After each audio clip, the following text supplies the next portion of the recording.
the webinar. So welcome everyone. For those who don't know who I am, my name is Jazzy and I am one of the coaches here with Exos at Autodesk.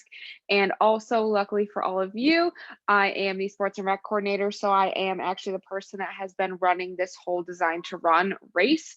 So today we are going to be talking about race day strategy. So at the end, we are going to have time for questions. And if you have any questions, you can always drop that in the chat box during the presentation, and we'll go ahead and answer those at the end. And if you have any specific questions about the design to run race, it would be a great time to ask at the end or in the chat, but I'm the person to ask for all of that. But we'll go ahead and get started with today's presentation. So we are going to be going over race day strategies and nope, that's not what I want. There we go. So the first thing we're going to talk about are keys to success, and then we're going to do some pre, mid, and post race strategies, as well as some final notes, a little bit more specific strategies for 5K and 10K races. And then again, like I said, we'll have time for questions at the end. So first up, we're going to talk about the keys to success and successful race is what we mean by that. So the four kind of key points here that we want to talk about today are knowing what works for you. So everyone is different, right? We're built differently. Our brains are a little bit different. So we got to find the best ways that are going to work for you. And knowing that ahead of time and segueing into the second point, right? Having a plan for that. So failing to prepare is preparing to fail. One of my favorite quotes. So you got to have a plan for when you're going out there. So then that way, you know what to do with certain things that come up, and that way you won't be surprised by anything. Going off of that, you need to be adaptable. So yes, we have our plan, but things are going to come up, right? Things never go to plan. Like anyone, if you will know, things never happen the way we want them to. They don't happen as planned. So it's really important to be adaptable and be ready for that change and be able to pivot when the conditions do change.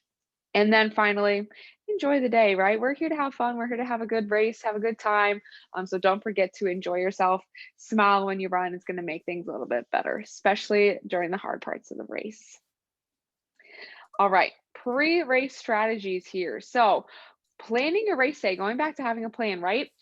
So luckily for all of us in this particular race, right, it is virtual. So we get to plan everything out ourselves, which can be a good thing, but also a bad thing, right? So making sure we know the timing, right? Know what time you want to go out and run, whether you are a morning runner, an evening runner, whatever time, know what time you want to start your race at and plan your day backwards from there, right? So your wake up time, breakfast, your warm up, all of that leading up to your actual race, have that all scheduled out and planned. Next thing, weather. So this, again, great thing that we can plan out our own race is that we can decide, it's a little cold for me right now. I'm not going to go out and run. I'm going to wait until later, or I'm going to wait until tomorrow, right? We have that option to pick the best day with the best weather. So definitely try and plan that into your running day. Also, we want to make sure we confirm the course, right? So are we going to do a full loop? So are you doing a loop of 3.11 miles? Are you going to go back a mile, a little over a mile and a half, and come back a little bit over a mile and a half? You have that option, right, to choose where you're running, but just again, having that set up ahead of time so you know where you're going. And this final point, super important, nothing new on race day, right? This goes from meals to your running route, right? So we don't want to be eating something brand new that we've never tried before because we don't know how our body's going to react to that.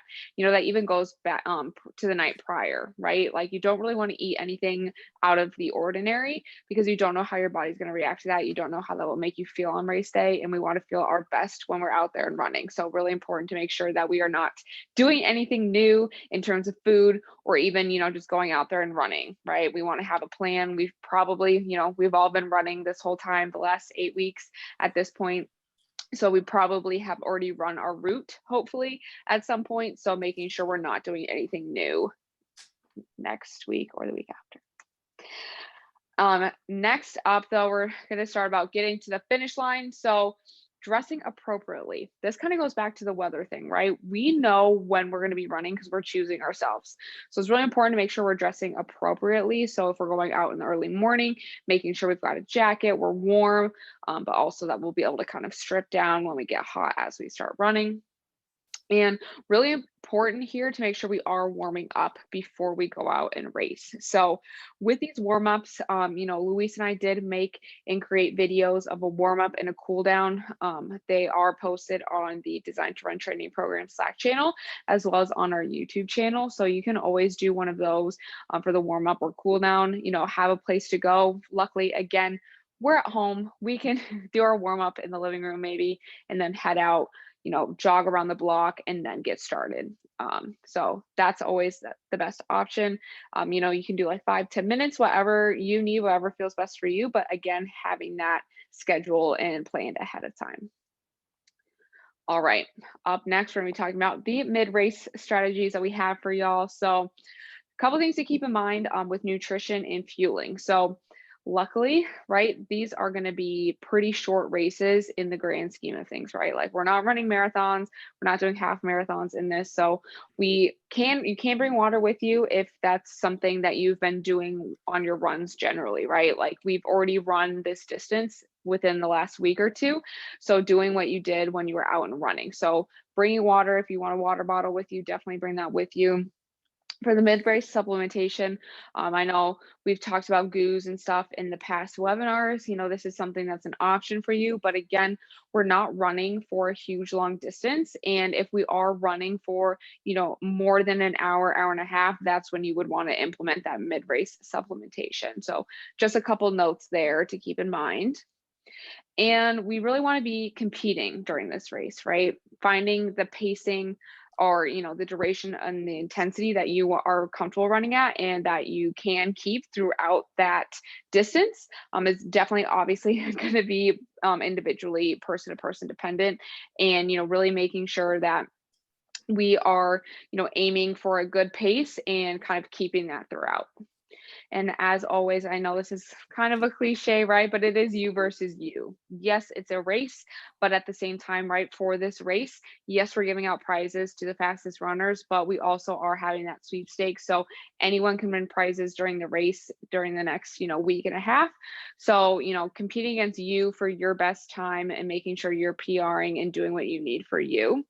And this last one, finish on empty, right? So we're not pushing that full effort until the very end and making sure that we're giving it our all and are really competing to win towards that end. And winning, again, person dependent. If you really want to go out there and win, right? Or versus winning versus you in your previous 5K or 10K times that you've run in the past, unless this is your first race.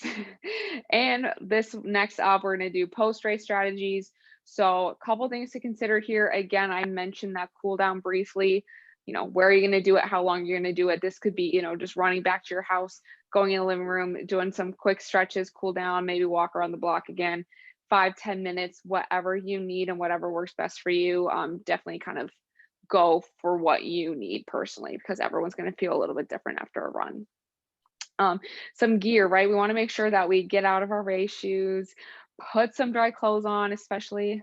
Again, we're not choosing to run in the rain unless you like it, but making sure that if you did get wet or you're really sweaty, putting on dry clothes, making sure we're able to cool down fully, putting your layers back on. So if you were running and it was cold, you took your jacket off, put that back on, kind of help your body cool down properly, and making sure that we are, paying attention to how we feel in our clothes and everything. And nutrition. So this one we kind of touched a little bit on in the nutrition webinar, but we really want to refuel with protein and carbs. So protein will help us build and carbs help fuel. So we need both of those together, about a 2-to-1 ratio carb to protein. So 1-to-2 protein to carbs, and also making sure we're getting water and electrolytes in there as well. So that could be, putting salt in your food and drinking some water after. Always important to stay hydrated in general throughout the day, but definitely making sure we're drinking after the race. And an example could be, Greek yogurt with berries and granola. I know my favorite, post-workout is always cream of rice with some protein powder and a little bit of nut butter and some blueberries, right? So you got the carbs in there, the protein, and then you can always add a little bit of fat in there, but And it's important to focus on the carbs and protein after your race and after any workouts. All right, final notes here. So these are going to be the specific race strategies for the 5K and the 10K here. So this is kind of the general ones. Our goal here, we want to get a negative split. So basically making sure that our second half of the race is faster than the first half. So we're pacing ourselves, finding a good pace and gradually speeding up as we go through the race. Always starting slower than you think you should. Again, pacing yourself is super important here. Have more than one goal in mind for the whole day, right? So it's not just like get in there and finish, right? You have like your top end, like reach goal, right? Like, oh, I'm going to run it in X amount of time. And then, having like a more attainable goal, like I'm going to not stop running the whole time, right? And then like that bottom level goal, maybe being something that's like super easily attainable, like run 5 steps. I don't know, something like that, right? So having more than one goal to hit to keep you motivated and to keep you pushing a little bit harder. Each mile, really reevaluate your effort and just kind of see if you need to speed it up, where you're at. If you're at a 9-minute pace, maybe your goal was 8:30 pace per mile. So maybe speeding it up a little bit after each mile. And then this last one, find a positive mantra for when things get hard. This is something that's super easy. You can find, one thing that's motivating you, or even just, focusing on the breath. Sometimes that helps me, just focusing on the breath, focusing on what the goal is, just have something to focus on that will help push you further and keep you motivated throughout the race, because sometimes it can get really hard in the nitty-gritty of a race. All right, so for the 5K example here, mile 1 starting slightly slower than your pace that you want for your goal time. So again, like we said in the slide before, starting a little bit slower than you think you should. And then that second mile, you're going to kind of pick it up a little bit. You're reevaluating how that first mile went and speeding up your pace a little bit, aiming for that negative split. And then mile 3, going faster than your goal pace, really pushing it here and really push those last final 0.11 miles, right? So as you get closer, start running faster, start sprinting, all that, and try and beat your time that you have for yourself in your mind. And this is going to be pretty similar here for the 10K. Mile 1, you're running slower, your pace is slower, 5 out of 10 effort. So that's, like you can still kind of talk, hold a conversation, right? But then miles 2 and 3, you're starting to pick up that pace a little bit, right? Like maintain a 7 out of 10 effort. Again, like that's like, it's a little bit harder to talk, but you still can kind of, but you're really, really reaching it. And then miles 4 and 5, you're bumping it up, going a little bit faster. And then 9 and 10, again, you're really pushing. Like 9 out of 10 effort is almost maximal, right? So you're close to full on sprinting for that mile 6. And then the last 0.22 miles, you're pushing 10 out of 10, go for it, beat your goal, beat yourself. Again, you versus you. So those are kind of some examples there for 5K and 10K. And finally, have fun, right? We're here to have fun. We're going to go out there, we're going to race, we're going to run. It's going to be a good time. We're supporting our coworkers through the Employee Relief Foundation, which is always a fun thing, right? To be able to do something for someone else while we're out there and exercising. So definitely just go out there, have fun, and, run a good race. So that is pretty much all that I have for y'all today. Are there any questions? You can either drop that in the chat or you can unmute yourself and ask away. But are there any questions about race day, specifically about Design to Run, anything like that? Hey, Jazzy. I'll start off, maybe we can start a discussion around this. Start off with a question. And it's kind of geared around planning out the race. So what should we tell our athletes that are kind of, positioned, they've been practicing pretty much in like a city, landscape and their route is pretty irregular. What kind of advice should we give to them for race day? Yeah, that's a great question, because it's definitely difficult, right? If you got a lot of stoplights going and you're in an urban area, that's going to slow you down a little bit. my biggest advice would be to find somewhere and like map it out ahead of time, like the least amount of stops in your area. So if that means trying to find a trail near you, if you have that option, if you don't have that option, maybe finding a school with a track. I know that could be a little bit, not as fun just running in circles, but that's also a way to kind of control the speed and the cadence and how fast or slow you're going. You won't have stoppages from outside factors as well. I know every city is a little bit different as well. Also, weather will come into play there as well. But I do think just really focusing ahead of time, finding the path of least resistance in terms of like stoplights and other traffic coming to you. I imagine in San Francisco it can be pretty hard to kind of run freely. So, maybe finding space like near the Embarcadero there, something like that, where like a lot of other runners are kind of in that area, but then also you're not running like through downtown San Rafael where there's a stoplight every block. So that's definitely my biggest advice there. I have a question too Solid. as well, Jazzy. Yeah. So ahead, you may Ed. have covered a little bit about it, but when we stretch, Mhm. how long should we be stretching? And are there certain parts of our body that we would want to stretch longer?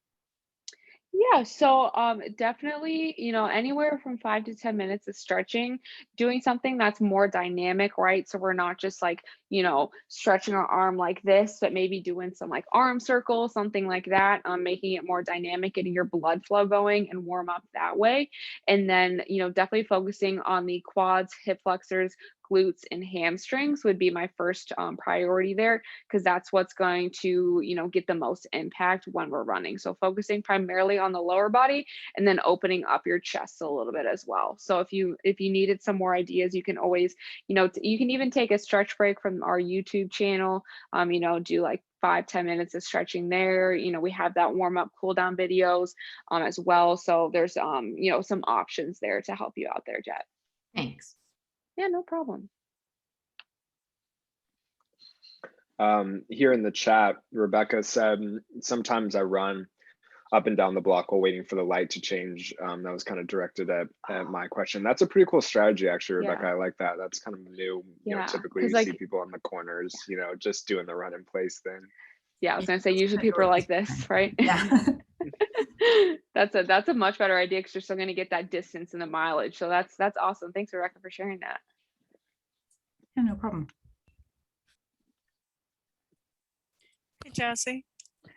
Hi. Hi. On the schedule, on my Mhm. training schedule, it says race day is Sunday, which would be the 9th, but we really can race anytime between Mhm.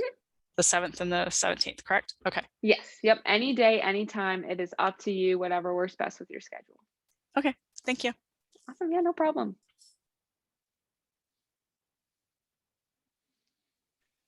All right. Any more other questions for me questions? today?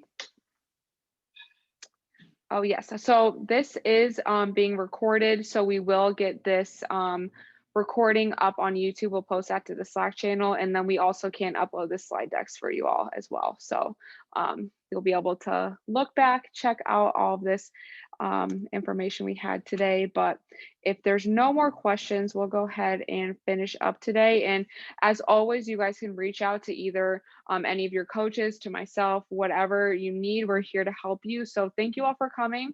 Enjoy your weekend. Have a good rest of your day. Go out there, run hard, run fast, and good luck in the race next week or the week after. Starts next week, but you got a lot of time to run. Thank you.